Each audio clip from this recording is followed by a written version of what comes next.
Bonjour à toutes et à tous et bienvenue dans cette nouvelle vidéo Promesse de fleurs. Aujourd'hui, nous allons vous parler d'une technique de multiplication très simple et très efficace pour vos arbres et arbustes, le bouturage à bois sec. Alors, le bouturage, qu'est-ce que c'est? Eh bien, c'est tout simplement créer une copie conforme de la plante mère. Tandis que le bois sec, eh bien, ne croyez surtout pas qu'on va bouturer du bois mort comme ici. Non, non, le bois sec, c'est en fait de prélever un rameau encore vivant, mais qui a perdu toutes ses feuilles. La meilleure période, évidemment, pour bouturer à bois sec est l'automne et l'hiver. Alors, le prélèvement va se faire comme ci. On va choisir une branche de la taille plus ou moins d'un crayon, comme ici, que l'on taillera en biseau. Alors, pourquoi en biseau? Il y a deux raisons à ça. La première, pour l'arbre lui-même, ça évitera ainsi que l'humidité stagne à un seul endroit et fait donc une porte ouverte aux maladies fongiques. Pour la bouture en elle-même, ça permet d'agrandir la surface sur laquelle va se développer les racines. Alors ici, on a pris une grande branche de saule.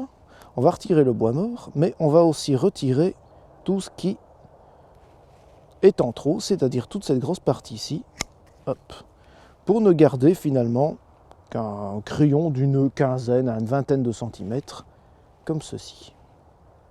Voilà, nous avons prélevé notre première bouture. Alors évidemment ici je triche un peu avec le saule parce que le saule est probablement l'arbre qui se bouture le mieux. Mais il y a d'autres arbustes qui se bouturent extrêmement bien en bouturage à bois sec. Je pense notamment aux cornouillers à bois décoratif, je pense aux spirées, je pense aux sureaux, je pense aux forsythias, mais aussi aux groseilliers, aux figuiers et même aux chèvrefeuilles. À la limite, vous pouvez essayer plein de choses, vous ne pouvez que réussir.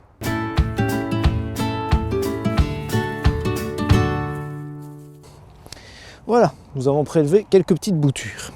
Alors je vous ai repris du cornus, je vous ai repris du sureau, je dois d'ailleurs être le seul à bouturer du sureau.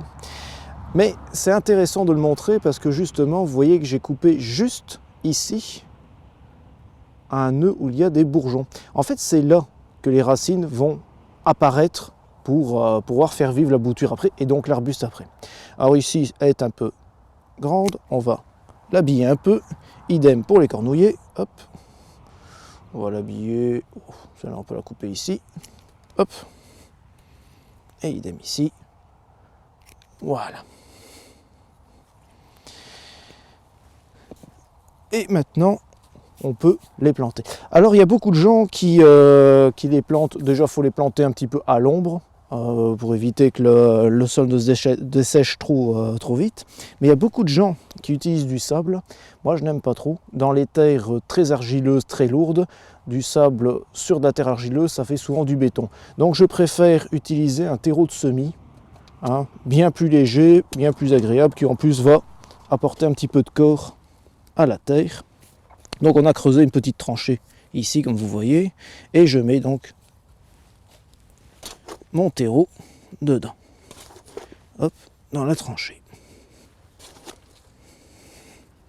Il ne vous reste plus qu'à enfoncer vos boutures, mais vous allez les enfoncer de biais, ainsi.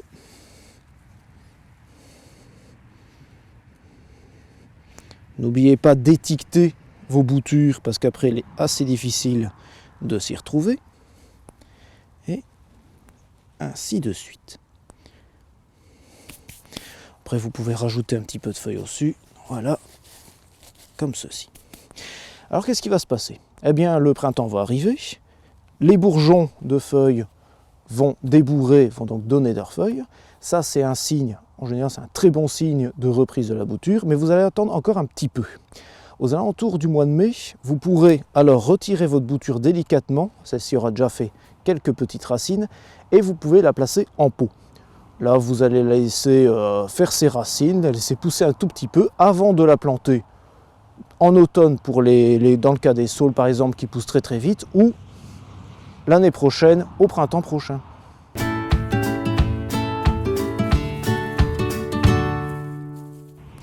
Alors il y a une petite technique que j'apprécie beaucoup, qui est en fait issue de la technique de plantation de saules ou de peupliers dans la nature. Vous savez, les saules par exemple, on va couper une grosse perche et la placer directement là où on veut qu'il y ait un nouveau saule. Eh bien, vous pouvez faire pareil avec les boutures à bois sec de vos arbres ou arbustes que vous voulez multiplier. Vous trouvez un endroit qui vous convient pour ce type d'arbuste, vous coupez votre bouture, vous l'enfoncez dans le sol là où vous voulez l'avoir et vous n'avez plus qu'à laisser faire la nature. Si vous voulez bouturer en pot, parce que vous avez peur qu'il lui arrive quelque chose à votre bouture dehors, eh bien ça peut très bien se faire. Il suffit pour ça de mélanger un peu de terre avec toujours ce terreau de semis, vous le mettez dans votre pot et vous mettez vos boutures en pot. Petite anecdote, c'est étrange, mais les boutures, lorsqu'elles sont placées sur le bord du pot, vont produire leurs racines plus facilement et plus efficacement. Si vous aimez nos vidéos, n'hésitez pas à vous abonner à la chaîne YouTube Promesse de Fleurs. Vous pouvez aussi nous suivre sur les réseaux sociaux comme Instagram ou Facebook et visiter notre pépinière en ligne www.promessesdefleurs.com.